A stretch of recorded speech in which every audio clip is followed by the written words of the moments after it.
डोंबिवलीमध्ये जुगारासाठी तरुणाने वृद्ध महिलेची हत्या केली। ऑनलाईन जुगारामुळे झालेलं कर्ज फेडण्याकरता पैसे नसल्यामुळे यश विचारेने हे कृत्य केले। यशने ऑनलाईन बेटिंगमध्ये 60,000 गमावले होते, त्यामुळे त्याला पैशांची गरज होती। त्यामुळे त्याने आशा रायकर यांची गळा दाबून हत्या केली आणि त्यांच्या अंगावरचे दागिने चोरले। डोंबिवलीतल्या शास्त्रीनगर परिसरातील वसंत निवास इमारतीतली ही घटना आहे। यशच्या हालचालींवर पोलिसांना संशय आला, त्यांनी मग त्याला ताब्यात घेतलं। पोलिसी खाक्या दाखवताच आरोपीने गुन्हा कबूल केला। घटनास्थळावर कुठलाही क्ल्यू मिळून आला नाही।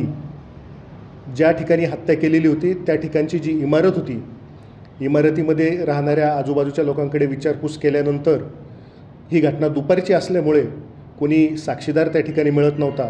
परंतु अत्यंत कौशल्याने आमचे विष्णुनगर पोलीस स्टेशनचे सर्व अधिकारी आणि DB टीम यांनी अवघ्या 8 तासामध्ये या खुनाचा छडा लावला आणि यातील संशयित आरोपी यश विचारे वय वर्ष 28 याला अटक केली।